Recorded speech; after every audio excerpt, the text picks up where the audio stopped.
দেখেন তো কি নিয়ে আসছি। খুব মজা। আজকে যে এটা নিয়ে আসছি এটা মুখে দিলে মিলে যাওয়ার মতো অবস্থা। হ্যালো এভরিওয়ান, আসসালামু আলাইকুম। সবাই কেমন আছেন? আশা করি আল্লাহর রহমতে সবাই ভালো আছেন। আমি ভালো আছি আলহামদুলিল্লাহ।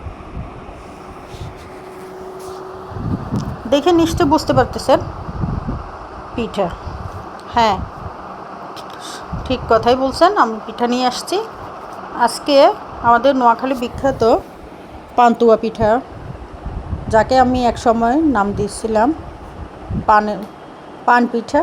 আর আমার সাথে সাথে অনেককে পরান পিঠাও বলছিল যখন আমি নতুন নতুন বানাইছি।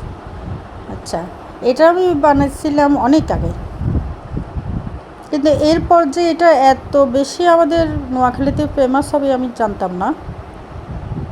আমি যখন বানাইছি তখন আমি অনেক এত বেশি কাউকে আমি বানাইতে দেখি নাই। আমি এটা শেখা হচ্ছে আমার বড় খালার কাছে, আমার বড় আন্টির কাছে। নোয়াখালী বিখ্যাত পান্তুয়া পিঠা। আমি কিন্তু ফেনীর মেয়ে, নোয়াখালীর মেয়ে না।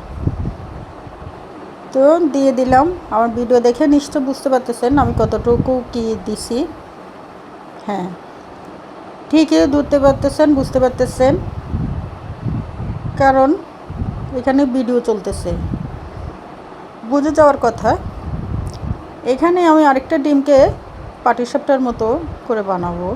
এই জন্য আমি ডিমে দিয়ে দিচ্ছি চিনি, একটা ডিম, তারপর চিনি, তারপর সামান্য একটুখানি লবণ স্বাদ মতো।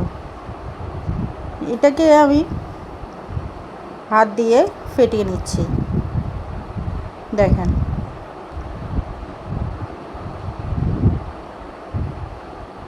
আচ্ছা, ওটা আমি একটা ফ্যানে, যে ফ্যানটা দেখতেছেন এই ফ্যানের ভিতরে আমি পাটিসাপটা পিঠার মতো এই ডিমটাকেও আমি কোট করে নিছি।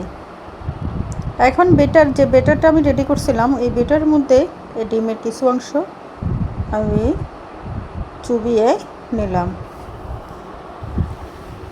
মানে একটার পর একটা, একবার ভাজবো আর একবার আমি এটা বেটারে দেব।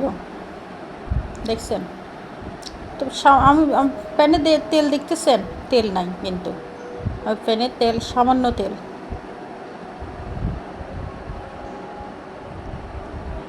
আবার কেউ কেউ, আমি যখন নতুন বানাইছি তখন কেউ আমার প্রচুর তেল দিয়ে বানাইছি। এই তেল দিয়ে আমার এই তেল দিয়ে একটা কাহিনী হয়ে গেছে আমার সাথে। তো ওটা এখন না বললেই নয়, না বলাই ভালো। দেখছেন কত সুন্দর পিঠা হচ্ছে। নোয়াখালীর বিখ্যাত পান্তুয়া পিঠা, যাকে বলে পান পিঠা। কিন্তু পানের কোনো অংশ বিন্দু পরিমাণ মাত্র নাই। দেখছেন আমার পান আছে এখানে, কিন্তু পান্তুয়া পিঠা।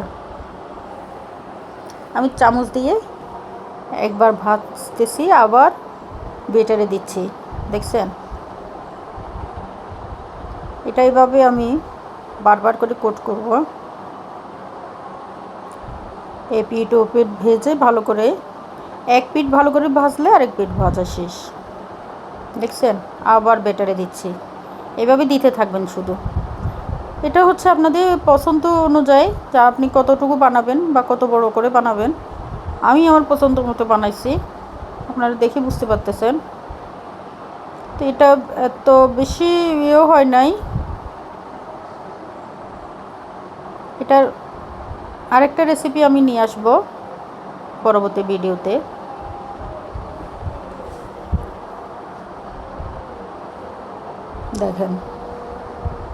দেখছেন রেডি হয়ে গেছে আমার পান্তুয়া পিঠা, বানানো শেষ।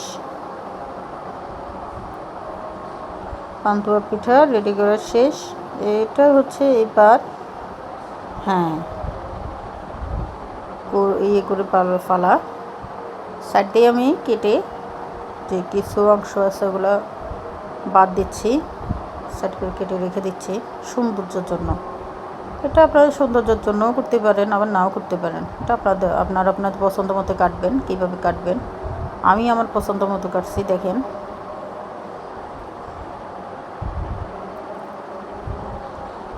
দেখছেন কত সুন্দর পান্তুয়া পিঠা, মুখে দেওয়ার সাথে সাথে মিলে যাবে। নোয়াখালী বিখ্যাত পান্তুয়া পিঠা। আর একটা কথা, আপনারা আমাকে বেশি বেশি ফলো দেবেন, ফলো ব্যাক দেব আমি। আসসালামু আলাইকুম, সবাই আমার পাশে থাকবেন, সাপোর্ট করবেন।